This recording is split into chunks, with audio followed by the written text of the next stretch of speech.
other Caucasians to the back. Immediately. Immediately. Honestly, thank you. Looks better already. There is a character in this film who says something that completely sets off the third act. If you've seen the movie, you know exactly who I'm talking about. I cannot stand a weak link. Boy, I almost jumped through my damn TV and choked this trick out.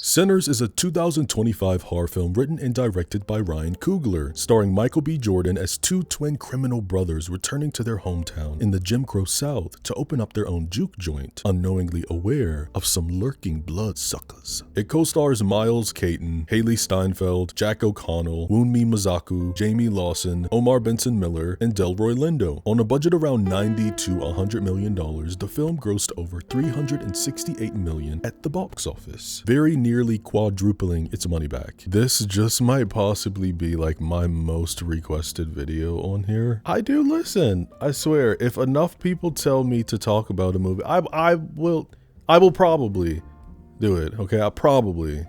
No promises. I debated on holding off on making this video until after the Oscars happened, but the ancestors, the spirits, are telling me exactly what's gonna happen, and I smell foul play. That's all I'm gonna say on that. For all the people saying Sinners wasn't even that good, bro, y'all just hyping it up because it's all black people.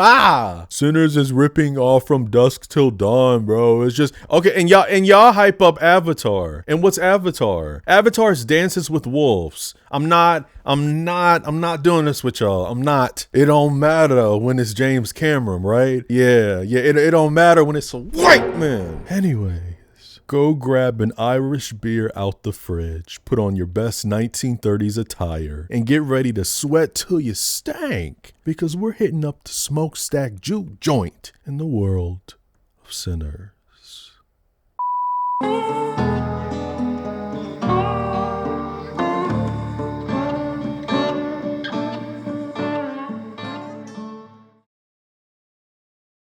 The film opens with the flame igniting and a woman telling us about the legends of people born with the gift of making music so true it can pierce the veil between life and death, conjuring spirits from both the past and the future. In ancient Ireland, they were called Fili. In the background, we faintly start hearing Irish singing, as the woman says in Choctaw land they call them firekeepers, and in West Africa, they're called griots. Come on, sound design. I mean, you know, every time, every culture she mentions, we start hearing their tribe singing in the background. The sound design in this movie is very excellent. Now, this musical gift can bring healing to their communities, but it also attracts evil. We reside at Clarksdale, Mississippi on October 16th, 1932. Our protagonist, Sammy, arrives at this church looking like he just went through hell and back. Trust me, he did. We'll get there. He's got dry blood and water on his clothes, limping up to the church doors with half a guitar in his hand, and he steps inside, where little kids are singing, "This little light of mine, I'm gonna let it shine."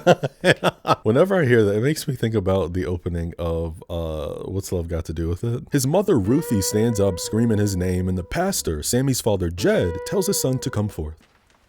My son is Hey, look, Ryan, we only 2 minutes into the film. Chill. We get another one. And show them the way. Sammy comes into his arms as Jed asks his son to swear to leave his sinning ways where they lie. Just screaming in my damn face. Jed tells Sammy to drop the guitar in the name of God. Pieces of the following night's events flash on and off, his father still telling him to let it go, put it down. And we go to black with the title saying, "One Day Earlier." We see a bit of Sammy's everyday life. He works in the field, picking cotton in the early hours, getting on his mama's nerves, waking up his siblings, and we see him reach for something under his bed, but it ain't there. We meet identical twins Smoke in a blue flat cap and his younger brother by a few minutes, Stack, in a red fedora. The men wait outside this old building for a car to roll up, where a white man named Hogwood comes out, spitting on the ground with his trifling ass. So this Hogwood guy is selling these twins a building. He asks them what they plan on doing with the place, which they don't answer. But Stack asks Hogwood if the workers who built the joint washed the floors, because they look freshly clean. But yeah, everything else, what's going on here? see, you...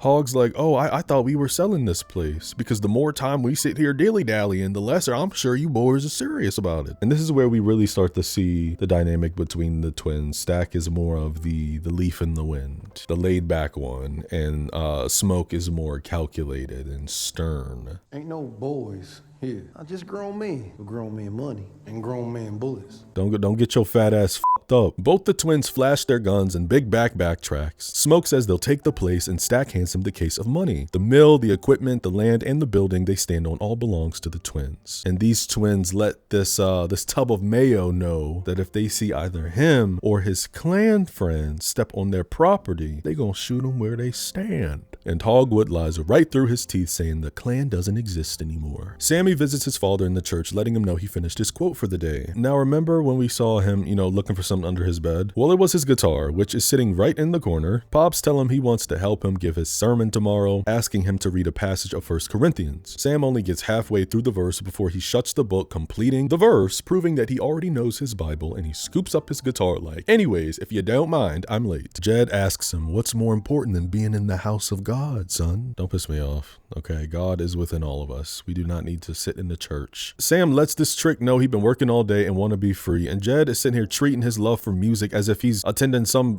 sweaty 1930s orgy. You keep dancing with the devil. One day it's gonna follow you home. That's a hard line, I ain't gonna lie. The twins honk the horn outside for Sam and tell Uncle Jed not to worry. They'll bring him back in one piece. Smoke's asking how's everything at home with Uncle Jed, asking Sammy if he's keeping his hands off of him. So there's some physical abuse going on in the house.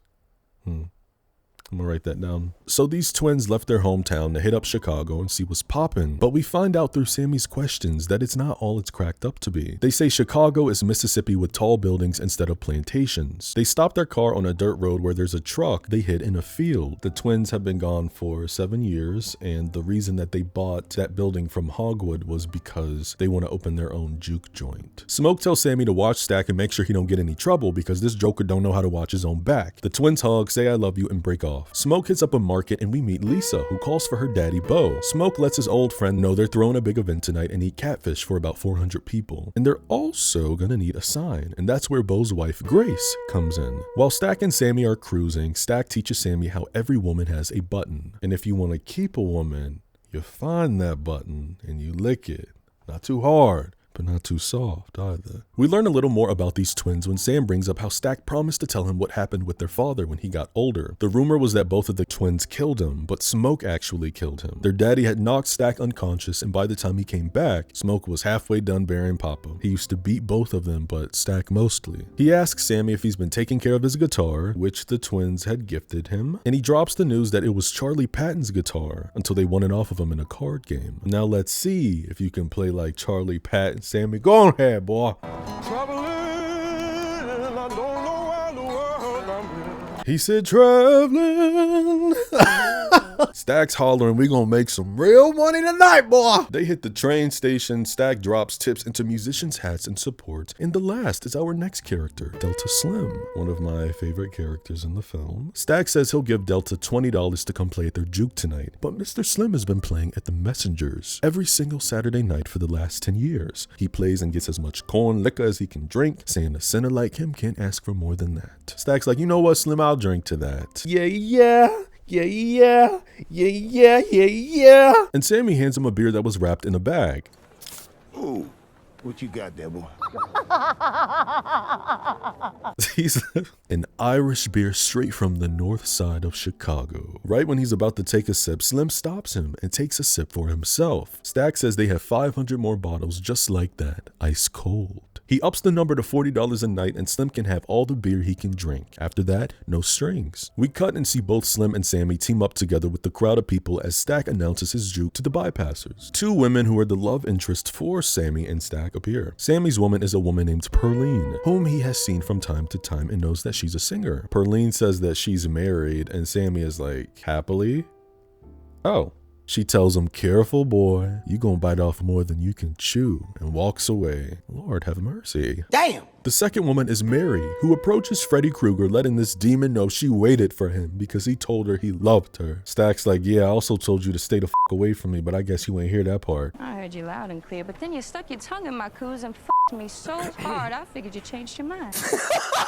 Mary's back in town because she buried her mother yesterday and figured she'd see the twins there. You know, her mother looked after the boys when they were kids, but the love lasted as long as the twins could get something out of her. Stack's being cold-hearted, saying, "Yeah, you're right, that's all she was, food and a warm bed." And Mary tells him to rot in hell and walks away. Smoke visits a little shack, hopping out his truck with this mini bouquet he bought from Grace and sets it down on a little grave belonging to a child, his child. Our next character is Annie, Smoke's past lover, and the mother of the child who was buried in the ground. Annie is the first one in the film to verbally say exactly how the twins got their money. These gangsters was robbing people. She asks Smoke how many people they shook to give those crackers enough money to purchase an entire mill. And he doesn't say a damn thing, which tells us everything we need to know. Two little girls are in Annie's shop buying something for their mama, and this is our first visual cue that she is involved in the craft. First time I watched this, I clocked that shit immediately. Like, I know a witch when I see one, okay? Now, as far as the craft, she specifically does hoodoo with, like, period.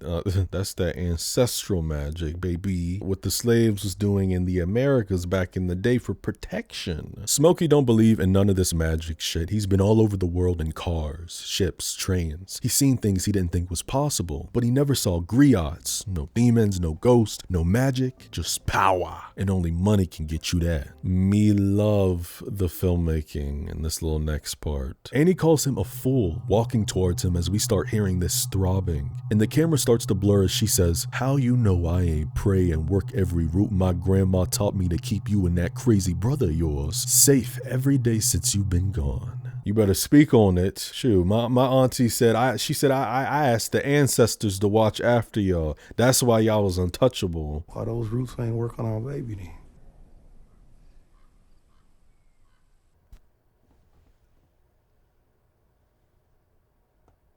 Another beautiful touch, you know, his name is Smoke, the smoke emulating off of her. I'm sorry, it's good, I love it. She asks if he still has his mojo bag, and you know he do. He reveals it around his neck and takes it off, giving it to her as she lights a candle to bless it and freshen. So why is homeboy here? Okay, let's cut the shit. He was hoping Annie would cook and serve food at the juke joint. Annie pulls out the government name Elijah, or as I like to say in the style of Klaus from the originals, Elijah. And Smoke finally reveals he still loves her and misses her. They start getting freaky. She puts her hand between his legs and say, "Yo body ain't forget me." Oh my. This did not go unnoticed on my initial screening. I love how we are showing a main female love interest who is both curvy and statuesque. Because a lot of the time, not just women, but specifically black women who resemble Annie are thrown into a best friend role or a maid role, and they are not seen as desirable. And here, not only is she, again, like a love interest of a main character, but she has an intimacy scene. I think it's great. After getting freaky deaky, the two of them ride off into the evening. So does Stack and the men, as well as Bo and Grace.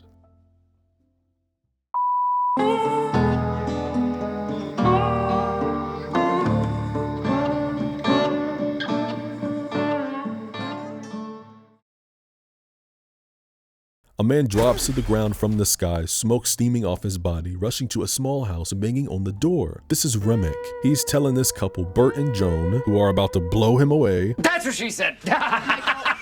Remy Ma saying he being chased by Choctaw people, and the husband asks if he's sure it just wasn't one of those fair-skinned niggers. Oh! Broski is crying, saying they took his wife, and he eyes a Klan outfit in the background. We cut, and a Choctaw man knocks on the door, very politely asking for Remy. Warning these white crowns, this man is not what he seems. One of the members tell their leader, "Let's roll before it's too late because the sun's going down." So the gentleman says, "May God be with you," and leaves. Joan's calling for her husband, who's not responding. Bert? Miss Keisha. Miss Keisha. Miss Keisha.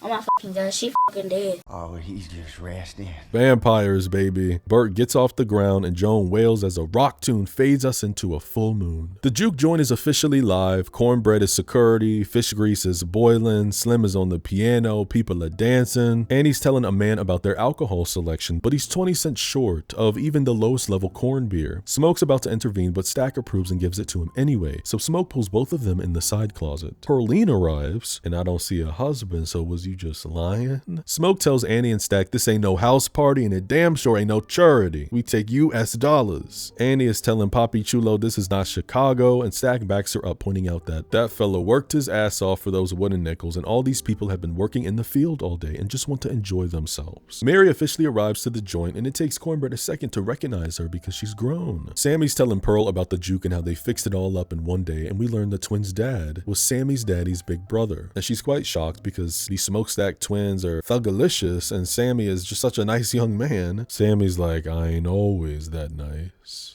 And I ain't that young either. Sammy catches Mary and walks up to her saying he doesn't think she should be here. Let's get this out the way. This was the most famous clip I was seeing when the movie came out all over Twitter, specifically of Mary, Haley Steinfeld's character, and they were saying how funny it was and how well she was portraying the essence of that seasoned white woman. Boy, if you don't get the f out my face. She ends up recognizing him as little Sammy with the guitar and pulls him to the bar for a drink, ordering 2 whiskeys. During this conversation, Sammy is looking at her sideways and he's like, what are you? Her mama's daddy was half black. Her granddad raised her to keep the clan from killing her, and her mother delivered the twins herself. Saved Stack's life after he got stuck in their mama. And after she died, Mary's madre nursed them like they were her own. Smoke approaches and she doesn't even turn to look, but can tell one of those duplicates are behind her. She's like, they had enough money to buy this whole meal and they ain't even send flowers to my mama's funeral. Smoke tells his brother to take care of Mary or he will. When Stack tries to ask her to leave, she says, I'm not here for you, I'm here for the blues. He tells her she can hear the blues just fine in Arkansas and snatches her, but she's like, get your hands off me. Stack is asking how much it's gonna take to get her to get the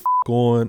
This next line, I love it. One of my favorites. I chuckled quite a bit when I first heard it. Stack says, since Mary won't leave, he'll just pay one of these field bitches in here to drag her ass out. Shit, you taught me how to fight.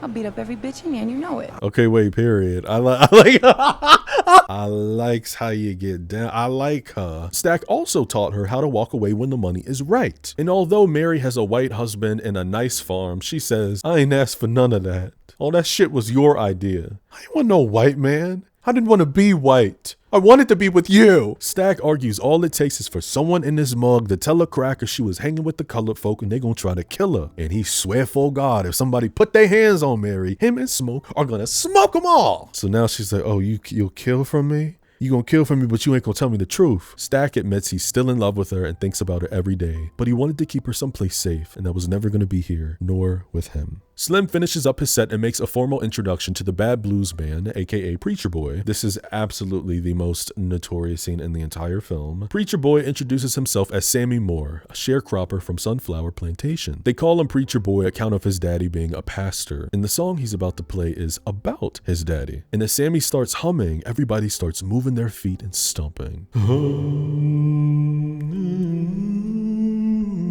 Come on, Sammy. God damn it. Somebody take me. We jump back to earlier where Slim is talking to Sammy, telling him that the blues wasn't forced on us like religion. This was something we brought with us from home. It's magic, what we do. It's sacred. Sam continues humming as the aspect ratio expands, and we hear the same opening lines of the film from Annie about people who are born with the gift of music that can transcend time. The lens does this blur effect as we start circling all around the juke joint, seeing different stages of black music across the decades. West African, 70s psychedelic rock, 80s, 2010s, 2000s hip-hop, even getting Asian representation with this incredible costume. A black ballet dancer comes out too, and everybody swarms together as flames come down and the ceiling starts burning. They done tore the roof off this joint. Sammy holds out a note that turns into an electric guitar note, and we hear Delta Slim say, with this ritual, we heal our people and we be free. Every single decade stands outside together, and after pulling back, we see Remick and his two creations watching in the distance. The score, it's so brilliant. We start to hear this horn, this tune, but then this like very, you know, in the late 2010s, early 2020, like that rapping, that auto-tune rapping, he takes that and it's meshed within this score. I just have to play for it because like I can't explain it. The mixing of the tones of the music, I'm like, this is it, you know? That humming turns back into Sammy's humming, and we're back to reality as the three vampires start approaching the building. Like, wow, what a moment. I felt the spirit. Sammy and Pearl are getting freaky in a back closet. She slips off the panties, and Sammy gets on his knees saying he wants to try something. Oh, word? She's like, preacher boy, let me wash up first because I walked here. You're beautiful. I just want to taste you. Right here. Right here, Sammy. Right here. Yup, right? Yup.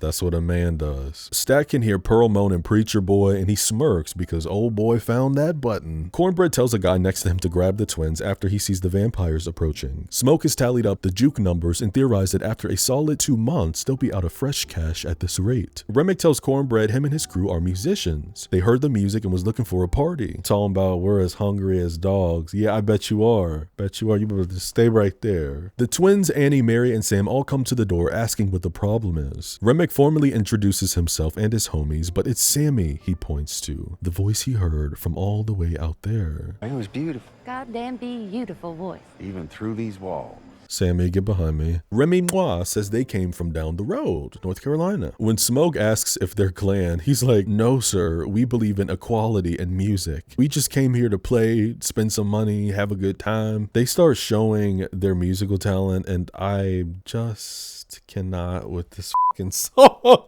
Pick poor, I've been clean. Pick poor, I've been clean. I mean, first of all, come on now, pay attention to the lyrics. Smoke tells him cut that shit out because this is a juke joint where we play blues music. Remick's like, we're playing damn near perfect and you're saying we ain't welcome? Smoke is like, nah, I'm saying get your ass back up that road and into town. I mean, well, you know, y'all have done this to my people for decades. So, remind you of anything? No blacks allowed, you know? No coloreds. Smoke says there are plenty of white barrel houses, and Remick laughs like, I see. This is because we're rubbing his pale hand. He asks how Mary got in, and y'all know light-skinned Mary about to tear his ass a new one, but Annie cuts her off saying she's family. Remick asks if for one night can everybody just be family, but Smoke reaches for his piece, and they back off.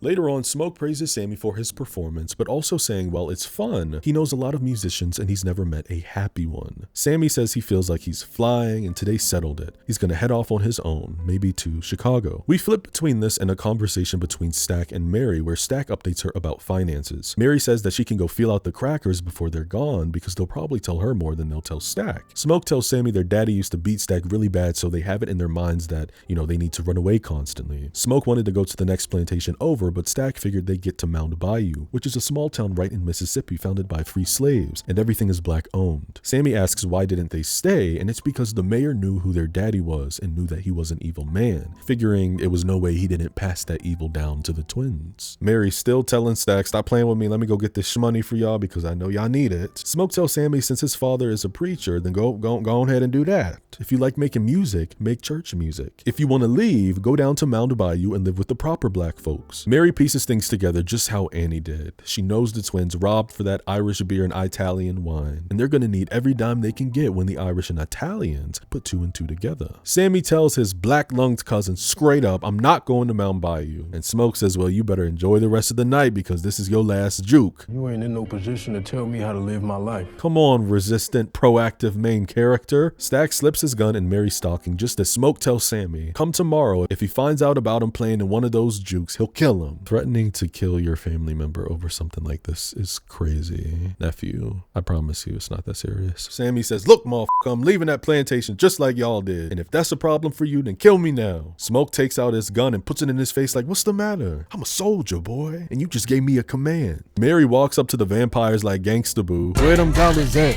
Where them dollars at? But no dollars here. They just hand her a few ancient coins. Shit start getting real creepy because, you know, Remick is like, I can tell you're in some deep pain. And then Joan and Bert will come behind him, you know, repeating him. Oh, that's awful. It's awful. Just awful. Losing a mother's a hurting feeling. No. Rem Beauty says that he wishes he would have met Mary sooner because he would have liked to save her mother from her fate. What do you mean by that? He tells Mary Mack he can save her as well. She's like, I'm sad is all. I don't need no damn saving. His eyes turn red as he says, yes, you do. You all do. With his mouth drooling ill. Mary whips out her gun like, I don't get down like that, bro. I like dark meat. Now I'm gonna head back now. I suggest all y'all do the same. She turns to walk away right as Remick floats into the air and we smash cut to Pearl on stage about to serve the house down with this iconic song. Pale, pale moon, pale, pale moon. Mary approaches Cornbread with her new attitude, asking if he's gonna let her in, which she does, and she goes to the flow. Jesus, y'all didn't let a vampire in this mug. Slim steps outside to get some air because it's hot and sweaty in there, and Cornbread tells him to watch the door so he can take a piss. Bye, Cornbread. Mary finds Stack, telling Elias, which is his first name, Elias, and then Smoke is Elijah. She gives him the coins, which he pockets, then starts rubbing up on his dick and kissing on him. Stack looks up at his brother, who's too focused on the song to notice, and Mary calls Stack scared, and he's like, no, it's just that you somebody else's. Yeah, girl, you married. So you rob trains and banks, but you can't steal this pussy for a night. I'm sorry, I live. Bo whistles for Smoke and nods his head just as we see Cornbread taking a leak, hearing the vampires inch closer. Smoke goes in the game room that Stack was in where a dude brought loaded dice. Smoke is telling him to put it down, but homie's like, I can't do that, twin. I told old boy not to put his hands on me. I just want to be allowed to leave. Mary guides Stack into a back room and those freaky frogs go at it. Smoke gives this guy a beat down, dropping him on the ground and tells Sammy to check the man's pockets, where they find multiple dice. So Smoke tells the men to take care of this fool, and as they start beating this guy, the kicks coincide with the pale moon as the beat elevates and the stomps get louder.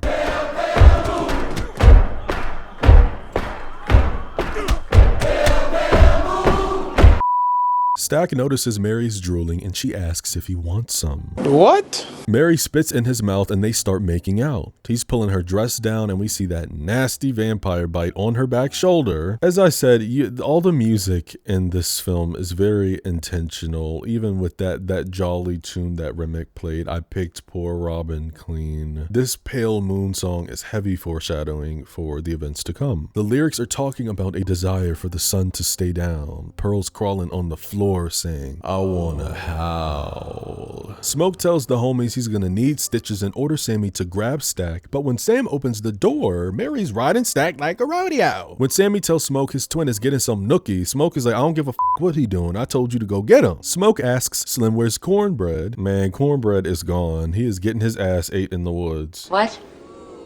Okay, I'm sorry, I could have worded that a different way. He tells Mary and Stack to get decent because he's coming in, and when he opens the door, Mary is munching on his brother's neck. She's like, oh, it's not what it looks like. Oh yeah, Miss Keisha is dead. Mary chuckles saying, we gon' kill every last one of you, and charges at Smoke. He fires again, but she throws him against the door and then dips out the entrance yelling, I'll be back soon, Slim. We gonna have some real fun tonight. Annie and Slim come in closing the door. Sammy's crying, Smoke's holding his brother, and Anne's trying to figure out what the hell is going on. Stack's telling his brother he's scared, and Smoke's saying, I'm here. But Stack isn't here anymore because, he dies. Annie tells Slim to keep everybody out. All the guests are huddling at the door trying to figure out what's happening, and Slim tells the sinners party's over and everybody heads to their vehicles. Well, more bloodsuckers. When Sammy tells Annie what Mary said, she tells Smoke they need to move his body outside. Of course he is rejecting. He's like, this ain't no dead body, this is Stack. He asks Annie if she's got any magic to bring her brother back, but she can't. Grace is telling Bo they need to get out of here, but Bo's like, baby, the man just lost his brother. Have some respect. And Grace Anatomy don't give a damn. She said, we came here to help with this party, not this. Yeah, and this was my first sign I did not like this woman. Bo goes outside to get the car, so we know he's a goner. Annie locks Stack in the room, giving Sammy the key, telling him to watch over him. And Cornbread returns, acting like everything's fine. And when Slim checks him, bro says he had to take a dump. Again, Annie is the realest one here, because after Cornbread is like, all right, well, you know, let me in. She's like, hold on. Why do you need him to do that? You big and strong enough to push past us. Shut up, Annie. Smoke. Don't talk to him. You talking to me right now. Why you can't just walk your big ass up in here without an invite, huh? Saying a whole bunch of nothing. He's trying to make a point of being polite and not barging in people's places. Bro, you've been going in and out this mug since we opened this bitch up. What is we talking about? He then asks Smoke if he can at least get his money. And you done lost your damn mind. I would have threw that money at him. You ain't touching my hand. That gunshot does absolutely nothing, and Cornbread gets his big ass up, so Annie snatches Smoke, pulls him in, and shuts the door, checking for bites. That's when everyone starts hearing a knock on that back door where Stack is. Stack is up and at him, telling the humans to let me out. Come on, please. Annie tells Smoke that's not his brother. And Stack's like, what's that witch talking about? You gonna let her come between us again? His next line is so funny to me. He's like, oh, y'all gonna pay for this. Locking the pimp in the closet, huh? He starts tweaking and Annie runs to the kitchen as Smoke walks from the door, asking Annie to give him the key. You better f***ing not. Sammy calls for Stack, looking through the door hole when Annie throws a liquid in his face that sizzles and he charges for the door. This bomb-ass main score for the film starts playing after that door came down, and when Pearl asks what was in the jar, pickled garlic, we learn exactly, or the characters learn exactly what's happening. These ain't Hanks, they vampires. All right, mama, you the witch here, the witch of the house. It's time to turn it on. Get things shaking and moving.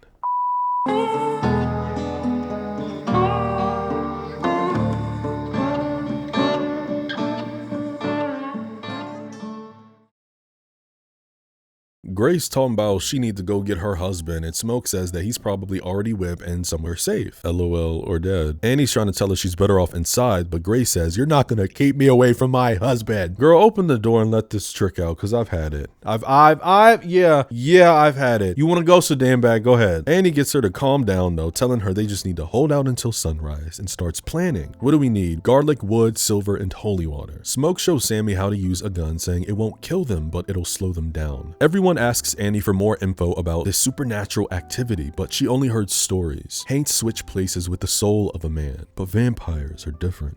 In between this, we see her at a table blowing on a bunch of mojo items, dropping them on a table. Annie says the soul gets stuck in the body and can't rejoin the ancestors. Cursed to live here with all this hate. Can't even feel the warmth of a sunrise. Smoke asks if they can bring him back by killing the creator. I know that's what all the other Hollywood vampire movies, you know, that's the route they go. Kill the creator and then the rest. That don't apply here. The best thing you can do is free his spirit from this curse. They gotta be killed one by one. And how do we do that? Sunlight, stake to the heart. When Smoke asks why tonight, it clicks for Sammy, who repeats what his daddy said, that the devil was coming on account of his music. You know, I had a gal once, a vampire. We light-skinned too. Gal bit me everywhere but my neck. He get on my nerves, man. Delta Slim tells Sammy, don't you worry about a thing. Yeah, the devil came for me many times, and if he come knocking tonight, he gonna have to go through his old friend Delta Slim before he get to you. And that go for everybody in ya. Annie pulls Smoke aside, telling him to promise her right now he'll free her if she gets bitten. Smoke looks down at the table with all her mojo bag items, which are not looking good, guys. It's a lot of death being shown on the table. Telling her man she's got somebody else on the other side waiting for her, and they're waiting on Smoke too. Pearl Crab starts screaming because she finds a body and they take him outside, unsure how he was bitten. When Stack and Sammy take the guy outside, in the far distance they hear Remick singing with all the partygoers dancing in a crowd.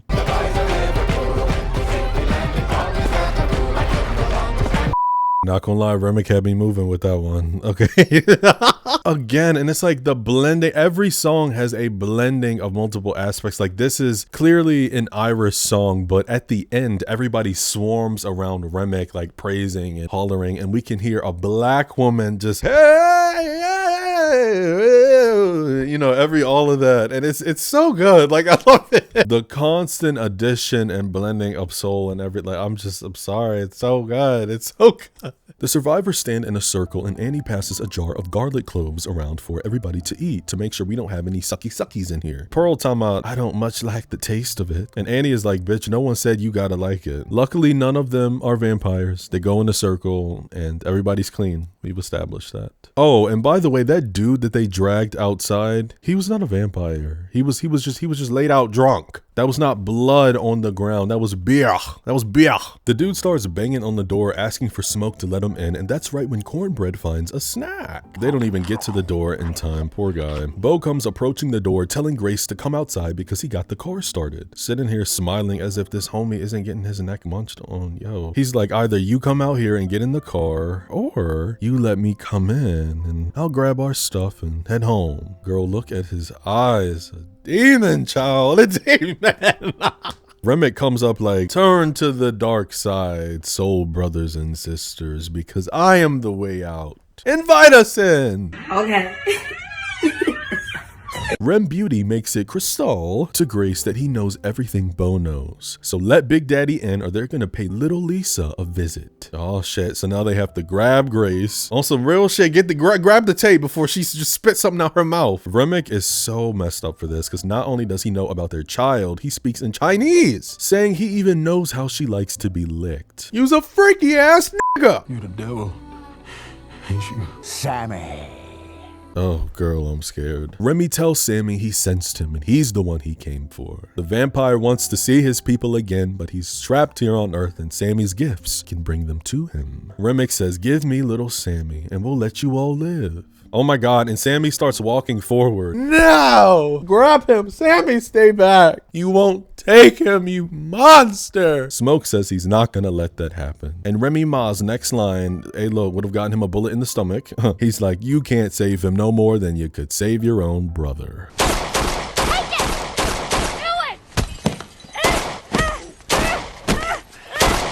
We see the main vampire group come up laughing and giggling as Rem drops the nuke that Hogwood is the grand dragon of the Triple K squad, and Bert is his nephew. They were always gonna kill the twins, but Remick just so happened to show up at the right place at the right time. Stat confirms this because he can see his master's memories. This was no juke joint, oh my brothers. This was a slaughterhouse. No, like actually this is an actual slaughterhouse. Earlier in the film when the twins go to see the building, like Stack is feeling on the floors and he realizes that the floors were freshly cleaned. Oh, yeah, they had to you know, clean the floors because the black people, there was blood and skin and oh my God.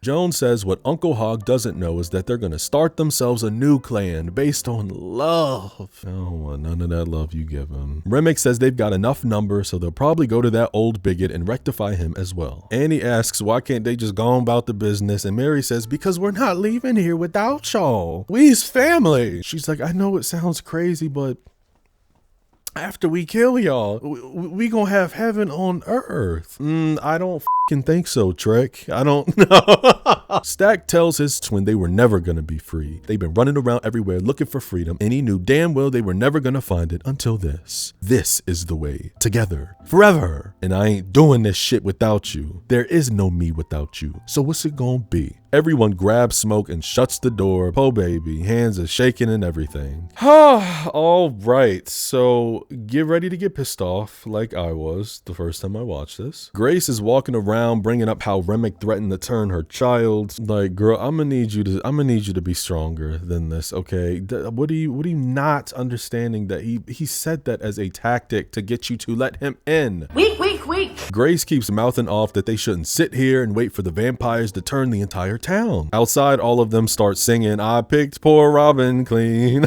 La la la la la la la la. Smoke and Annie grab Grace while she's screaming, we'll kill all of them. They're telling Grace to think and calm down, but she's getting flashes of her child. And when she says, come on, Smoke slaps his hand over her mouth, but she bites it, yelling, Come on in, you motherfucker!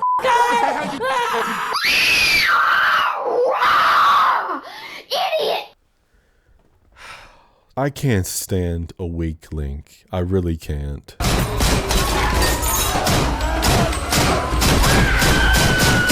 Everybody inside the juke runs to the weapons table and takes a stance as the singing gets louder. The aspect ratio opens up and Remick opens the doors with Grace throwing a Molotov cocktail, which he immediately smacks away. And a full brawl breaks out. Somehow Grace and Bo end up in the flames and she stakes him while laying over top of him, hooting and hollering. Good, let both of them die. I'm tired of this storyline. Get out of my face. Putting my damn people in danger because you can't handle some tactics. I fucking dare anybody to come in my comments with the, why is he being so racist and misogynistic towards Grace? I don't want to hear it. I don't want to hear it. This has nothing to do with the actress, Lee Jun Lee. Great performance. If you can piss me off in a role like this, you're doing your job. Beautiful woman. This is a character in a movie I'm talking about. I'm not gonna go there. Bullets are flying, people are hopping on each other and getting stabbed up. Annie, once again, because she's the realest one in the film and the smartest, tells Smoke all the vampires feel Remick's pain. But immediately upon saying, Stack comes out the cut and bites her. Smoke tries to run towards her, but Remick tackles him to the ground. Pearl shoots Stack off Annie, then shoots Remick off of Smoke. Oh God, Annie. Her neck is gushing. My auntie is about to go on to glory, y'all. She's Annie reminds Elijah he promised her and tells Smokey Robinson she'll see him soon. He grabs a steak, says I love you, and drops it into her chest. Mary starts screaming for Annie because it's another family member that's gone. So Stack has to grab Mary and they run out. Delta Slim hollers that they need to get out, giving Sammy his guitar and telling them to go as he grabs a beer, smashes the bottle, and cuts his forearm. Oh my God, wait. Baiting the blood suckers and sacrificing himself. Smoke opens the top level door for Sammy and Pearl, but Sammy! Lord, I'm having a heart attack! Damn, this is some scary shit! phenomenal shot. One of my favorite moments. The needle drop, the rock music. Yeah, absolute cinema. Remick charges at Sammy while Stack charges at Smoke. Pearl takes the steak and stabs Remick in the back, but he breaks free and bites her in the neck. The same time Delta Slim is downstairs getting munched up like a Thanksgiving turkey. All my faves are dying, y'all. Sammy tries to stab Rem but fails, so Smokey blasts the creator. Pearl is telling Sammy to go and leave, neck flooding. Ooh. Smokey yells at Sammy to run into the sunrise. So Sam I Am dips out the door and jumps from the top level, limping his way towards the water, and the thunder claps as we see Remick flying through the sky like a bat. He claws Sammy's face, knocking him in the water, just as Stack gets free of Smoke, screaming that they had it all figured out, but Smoke had to go and kill Annie. The twins start battling each other as this meshes with Rick and Sammy down by the water, where Remy Moi tells Sammy, I want your stories and I want your songs. This next part is crazy, son. Sammy starts saying the Lord's Prayer. Thy kingdom come, thy will be done. A nightmare. Literally a nightmare. It's over for us, I fear. Remick tells Sammy long ago the man who stole his father's land forced those words upon them, and he hated those men, but the words still bring him comfort. He dunks Sammy's head in the water as if he's getting baptized and goes into a monologue about the God above and the devil below, the lies of a dominion of man over beast and earth. I'm not gonna lie, I'm getting real tired looking at these twins fight. Damn! Hey, stay your ass down! Hold on! Shit, time out. Shit, I need some water. Now here's the joint, right? Stack tries to bite his brother, but we hear this chime and see that same Zoom blur come in. I know that's right. That's called the magic, ho. And he put the power on him. She put the ancestors on. You can't touch him. You can't kill him. Yeah, I'm a bad bitch. You can't kill me. Smoke grabs the steak and apologizes to his brother that he couldn't keep him safe. Remick's holding Sammy's face, still monologuing, about to convert our protagonist, but Sammy screams, no! Smashing his instrument on Remick's head. All the vampires grab the left side of their heads screaming because they feel his pain, and holy Zeppelin! The metal plate of Sammy's guitar has completely been sliced into his face. The sun is starting to come up in the sky as Rem Beauty tells Sam I Am he will taste the sweet pain pain of death, and they will make beautiful music together. But right before he's about to bite him, a big stake goes right through his chest, and it's Smoke. Smoke grabs Sammy, checking for bites, and tells Sammy, I'm here.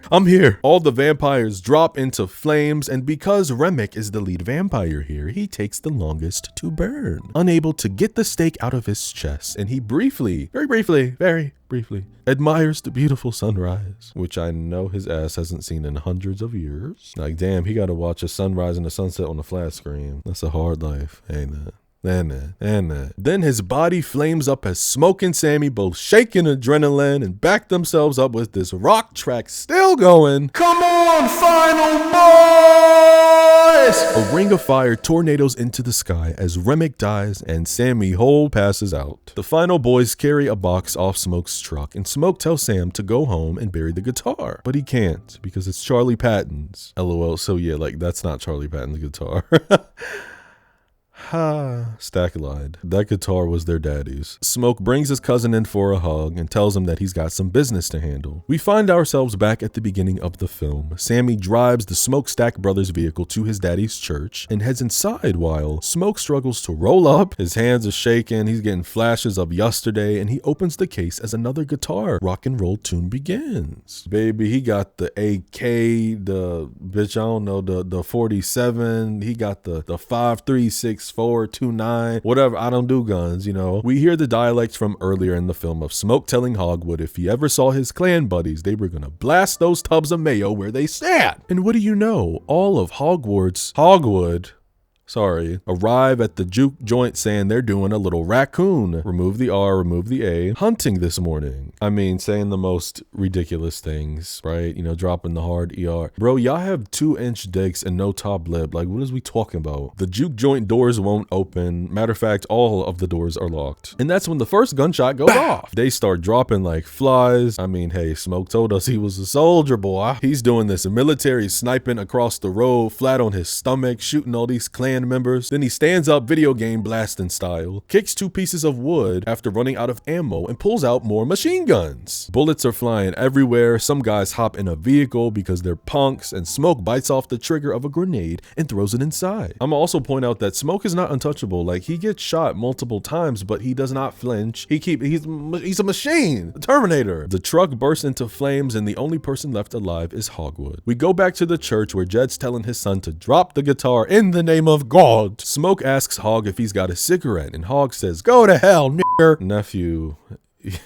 you're on the ground bleeding, looking up at a black man with a big ass machine gun in his hand. You just don't care, do you? Hogwood takes out his pack of cigs and Smoke pops one in his mouth and lights it, but drops to the ground because the blood loss has caught up with him. We start hearing a baby cooing, and when he looks next to himself, he sees Annie breastfeeding their baby girl. Annie says if he puts that cigarette out, he can hold her. Elijah holds his hands out to take his daughter, but comes back to reality when Hogwood says, I've got money, homie. I would have been extra disrespectful and I would have fired all those shots at his face. He drops the gun, takes the baby in his arms and says, "Papa's here." Sammy's still holding on to that guitar boy, and when we cut, he's riding alone off into the field, instrument clutched to his chest. That's what I'm talking about. This shit means something to me, man. In the epilogue, an elder Sammy's performing live. Scar still on his face. Wow. This is how you do it. The homage to Smoke, how he's in blue. He has the flat top hat just like him. Congratulations, bitch. Like, we've been through it. And you fucking made it, girl. You made it. Congratulations, girl. Legendary blues guitarist Buddy Guy plays the elder Sammy here. We reside in Chicago, Illinois, October 16th, 1992. The film's credits come in as the music glides into a more modern 90s blues style, with Sammy playing the electric guitar. And on a board behind him, we see the name of this place is called Perline. After the show, Sammy sits at the bar and we see a security guard tells his boss there are 2 people trying to come in even though they're closed, but they offered a couple $100. Sammy doesn't even care about the money. He's like, what the hell? Sure, let him in. Before Sammy can take a sip of his scissor, I'll be damned. In the fucking flesh, Mary and Stack walk in. So how how the hell did they survive the burning? Well, they ran off into the night during the major fight. But before that, Smoke let Stack go free, and he made Stack promise him to stay away from Sammy and let him live out his life. Stack leans forward, smelling him, and knows Sammy doesn't have long, so he offers him immortality. You could keep touring, keep living, no pain. I think I've seen enough of this place. And okay, like I'm ready to go on to glory. Stack and Mary have every single one of Sam's records, and Pops pulls out that classic guitar, giving them a private show. Traveling, I don't know why the hell I'm here. All right, now taking me back. The weather soulful voice is still there, and through this we see a flashback to Sammy singing the song in the car with Stack. Stack drops 2 Benjis on the table as a tip. And yes, his finger plate is definitely an homage to Radio Raheem's Love and Hate plates and Do the Right Thing. You love to see it. Stack gives his cousin a hug, and Mary tells little Sammy to take care. We get quick cuts of Stack and Mary, Smoke and Annie, then Sammy and Pearl. Sammy watches with a smile on his face, reliving the memory of him in the backseat, riding with both the twins, and we cut to black with the title card. Ooh.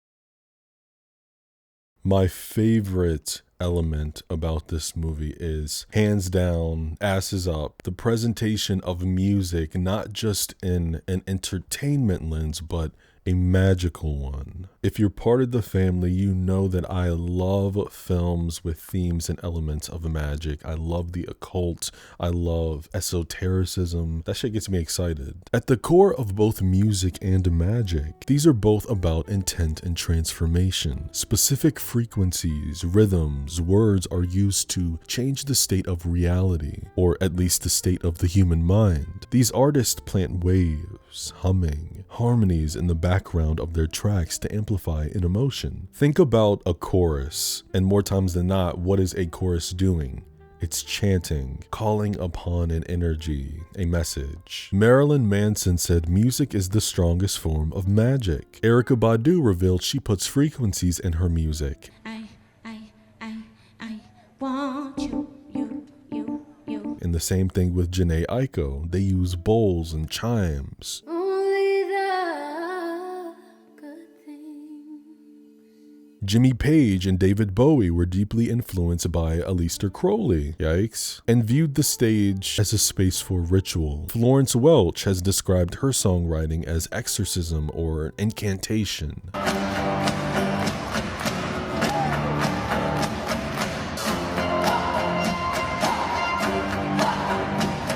Rhythmic drumming can induce various brainwave states. Like, this is why certain songs they uplift you, they make you happy. Some songs will make you sad. Some will make you, get hyped. Some will make you want to commit murder. And in Sinners, music is presented as a spiritual armor. Annie mentions the ancestral griot and how the role of the musician is to be both a storyteller and a keeper of history. By playing the blues, these characters connect to those that came before them, creating the spiritual defense against the soul-stealing nature of the vampires. Sammy's guitar was a stand-in for the cross. It was his holy object that saved him. And speaking of holy, the contrast between the 2 types of sanctuaries in this film, the church and the juke joint, both depicted as sacred spaces. The juke joint on paper is seen as a place of sin, but in our eyes it's a space showing authentic freedom, community, and cultural preservation for those people who spend all day in the field under a boiling sun. Ryan Coogler creates this crystal clear, nuanced view of Christianity. With the church, while it offers community, you can read it in the film as critiquing white cultural imposition that sometimes forces Black people to suppress their own heritage. Drop the guitar, Sammy. Not only is Sammy battling between his love for the blues versus following the religious way of living, but I also read it as him choosing between sticking to his roots versus succumbing to the white way of living. Is that a dig at the white man's Bible and the depiction of their white Jesus with blue eyes? Yeah. Am I saying they wrote the original text? Hell no. What I'm saying is that European men have had a massive influence in how the Bible is read and seen till this day. During the Renaissance and the Reformation, Euro scholars, like those who wrote the King James Version, translated the text, and you bet your wooden nickel they used words to reflect their own 17th century Euro culture opposed to the authentic ancient Near Eastern context. Jesus was painted for centuries as a white man. Don't piss me off. And I grew up Christian, okay, but it's, you know, I even noticed it in my teenage years. And this is not a dig, no offense to my religious people out there. I respect whatever anybody believes in, you know. That's what makes this world so beautiful. It doesn't matter. You don't need to agree with people. You need to be respectful. I grew up Christian, and I just, as the years went on and I became an adult, I just backed away from it because it was just giving cult vibes. And this doesn't go for all, but it's like specifically Christians are just so judgmental. They're like the worst of them all. Again, not all, but I stepped away from religion and I became very spiritual. I personally believe that I think that we all have God within us, and I think that we are all connected to that spirit and the universe. And I'm gonna make this clear too. I'm not calling the Bible hoopla, not at all. What I'm saying is that it has been tampered with. I think there are some great stories in that book, but it's all of it is meant to be taken as allegorical, right? A more on-the-nose metaphor for this white way of living that I said would be the main stake of the film, which is all our colored people joining these bloodsuckers and integrating. Everything about the Irish vampire remake is a complex allegory for the parasitic nature of white supremacy. In vampire lore, a demon must be invited in. This is used here to show how oppressive systems, think of the promise of money and making a family, as I said, integration, to trick these marginalized communities into letting in forces that will eventually consume them. But it's also touching on something we all know too well: cultural theft. These goddamn demons are culture vultures. This is nodded at multiple times. Delta Slim said in Stack's car, white people love blues, they just don't like who makes it. When Remake straight up tells Sammy, I want your songs. America can't stand black people, right? Yet you're always taking from us. Almost every major genre of the music in this country has roots in the black experience. Enslaved people used work songs and spirituals to endure, to communicate. This evolved into the blues, expressing struggle, and gospel, expressing hope. Rhythm and blues will always be my top genre. Soul music. I think that we have been through so much over the generations, and you feel it in the music. Black people are amazing at taking something traumatizing and making art out of it. Think of the modern era of hip-hop, which began in the 1970s Bronx. It's become the most dominant cultural export in the world. Language, fashion, politics. They admire and want to consume black music and soul, but want to destroy the people who created it. They make fun of our skin color, you know, you darky, oh, I don't like her, she's black. And what do you do? What do you do in the summertime? What do you get? You get your suntan lotion, and then what? Oh, you tan because you want to be darker. Right. Hey, look, baby, when I go out in the sun, you know, I just get darker. I don't burn. I don't know. You know, that's just something to think about. I don't know. Like, ooh, y'all burning in the sun. Wow. What's that about? Another example of this culture thing is, you know, oh God, the famous controversy of Kim Kardashian wearing those cornrows and how she tried to rebrand them as her own. I don't even know what the hell she called them. I don't care. A protective style created by my people to protect their precious hair, and y'all playing dress up. Y'all call Elvis Presley the king of rock and roll when that genre was built by black artists like Sister Rosetta Sharp, Little Richard, Chuck Berry. Remember in 2014 when Macklemore won Best Rap Song? Yes, that's a real sentence and a real event. Macklemore. Hold on. Macklemore won Best Rap Song. He won it for Thrift Shop. Child. And who else was he up against in that cat? You know, he was up against ASAP, Kanye, Drake. It was during Drake was nominated for Started From the Bottom, that song. Oh my God, 2014. Fucking J. Cole's Forest Hills Drive album came out that year. And y'all, woo. Look at Iggy Azalea and the success she had from making her whole brand a black woman cosplay. And where is she now? Selling, I saw this thing on Twitter. Apparently she's doing crypto now. She said she was doing crypto because nobody was buying her music.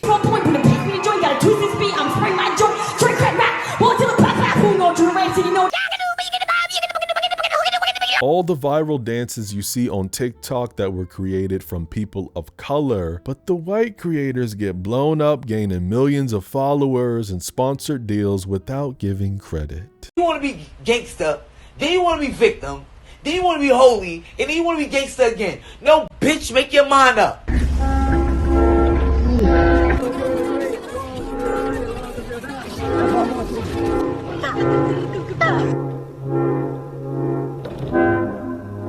You came in my face pulling your pants up because like I thought you was talking to my girl like that, nigga. What you mean? What's up?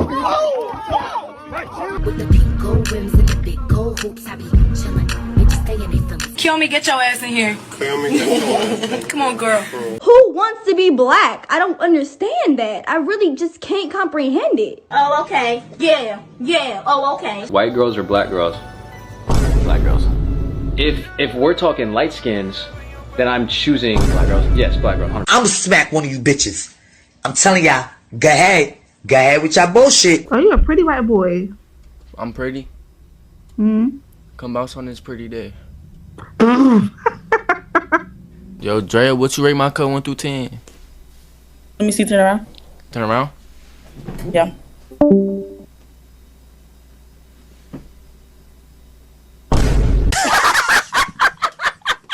10, 9, 8, 7, 6, 5, 4, 3, 2, 1. But imagine how tired we are. Imagine how tired we are of it. AAVE, African American Vernacular English. All those slang words, yeah. And I talked about this in the video I did on Paris is Burning, because I was talking to all my gay people. Yeah, all that language y'all using, that came from black women and black trans women. You ate that, no crumbs, period. It's giving, clock it, the little finger clap, yeah. And by the way, it's this, I don't care what anybody says, this pisses me off. It's the middle finger, okay? It's the middle finger. It's not the index finger. Y'all be like, haha, clock it, yeah. No, you're not doing it right. It's the middle finger, and it came from ballroom culture. It was the femme queens. It was like their way of clapping, because they had, the long fingernails and stuff. It was glammed out. It's so sad that when somebody tries to have a conversation about stuff like this and like race and appropriation and all that, there comes those swarm of people who are like, why you gotta be about race? Like, all y'all talk about is race. I don't see color. Don't nothing piss me off more than a I don't see color ass bitch. Don't piss me off. You're missing the point and you're ignoring everything that's right there in front of your face. We wouldn't have gay people, trans people, women out here, anybody who is marginalized, whatever. We wouldn't have them out here fighting every single day, being an activist, protesting, whatever. We wouldn't have them doing that if we were all fucking equal, but we're not. So this, why do y'all act like this? What the f do you mean? Like, it doesn't apply to you. That's why. To everybody who is not black and is 10 toes down with us, who gets it, who understands, I know I love you. I'll ship out the invitations to the cookout. Speaking of a cookout, I was talking with my brother about this movie, and we were talking about the Grace character, how she basically kickstarts the entire third act because she lets them in. And he said, this is why we can't be inviting everybody to he said that character was the example of why we can't be inviting everybody to the cookout. Remick is numerously stated as the devil in the film, but I don't believe he's literally Satan, but just a demon. He mentions how Christians took his father's land, which upon research I found out was an event that took place over several centuries, starting in the 4th and 5th. And given that he's Irish, that would mean Remick was alive before the island was fully converted to Christianity. So, bro, this dude is over 1,000 years old. That country bumpkin knew all about colonialism and was waiting for the right opportunity, and that was the night he heard Sammy singing. Now, Sammy's storyline I immediately caught on my first watch. I knew this was an on-the-nose reference to Delta blues singer Robert Johnson, who was a man born in 1911, dying at the age of 27 in 1938. The most famous story associated with him is that he was a mediocre guitarist who disappeared for a period of time and returned with a supernatural skill. The rumor was always that Robert took his guitar to the crossroads in Mississippi at night, where he met a tall, dark man who tuned his guitar, handed it back, and gave him mastery of the instrument in exchange for his soul. He's got songs like Me and the Devil Blues, Crossroad Blues, and Hellbound on My Trail, which only fueled these rumors with their haunting lyrics about demons and spiritual dread. And yes, he was part of the 27 Club. Matter of fact, he was the first one to start the 27 Club. The link is so obvious. Our protagonist resides in the 30s, Mississippi Delta, condemned from his pastor father who views the blues as devil's music, and we're told Sammy has the power to pierce the veil and conjure spirits, mirroring some sort of supernatural aura just like Robert. Robert disappeared 6 months to a year and was taught by Isaiah Ike Zimmerman. And get this, Ike taught Robert in a graveyard late at night because it was quieter, and this added to, again, everything, all the theories. There is an argument here though, you know, I will say this, I see every side here, right? There is an argument that Robert selling his soul, this rumor, it feels like it's fueling this narrative about black people being associated with dark magic and evil. But more than that, it's like also kind of like demeaning. Like, damn, what if bro was gone for 6 months to a year? He could have spent every single day working on that guitar 10 hours a day. I don't know. Like, y'all, we don't know what happened. Y'all find it so hard to believe that a black man couldn't just learn the guitar, so he had to turn to dark magic. I guess that's just me playing a haha devil's advocate, whatever. I see both ends, but although I said that, you know, I'm giving more room for argument, okay? I see both, but I do actually believe that he actually did that. Like, he actually went to the crossroads and everything. That shit is real. Like, y'all better stop playing. Open your eyes. Sammy definitely would have had a top spot in my Final Boy video had this came out when I was filming it. And that's another reason I loved this film, because when the f do we ever see a black Final Boy? And I kind of want to say Soul surviving because yeah, him and Smoke survived the vampires, but Smoke died at the end of the movie. He got shot multiple times, but the wound in his stomach was the one that bled out. And, you know, we saw him holding his baby. That was him passing over. So Sammy technically is the Final Boy here, the final survivor. And okay, yeah, yes, Mary and Stack survived, but like, y'all left during the final act, whatever. Plus, y'all are dead anyway, undead, vampire, whatever. Sammy is now in the Final Boy Hall of Fame next to Chris Washington from Get Out and Fool from The People Under the Stairs, a very underrated Wes Craven film. Check out the video I did on it. Ben from Night of the Living Dead, aka the first black man to star in a horror film, yes sir, would have been the first Final Boy, but he got shot by those white men in the last few seconds. Hit him in the head, right between the eyes. Something interesting that never clocked to me was that tiny red herring in the opening scene that was implying that, I mean, obviously you don't know that in the opening because it's not something you're thinking about. But when Sammy rolls up to the church, he like hesitates and he doesn't actually step into the church until Jed says, "Come in." Come on, son. I don't know. You know, he waited on the invitation before stepping. I don't know. Maybe he thought he was gonna burst into flames or something, you know? There's a moral ambiguity in the title of this film. We're suggesting none of these characters are purely good.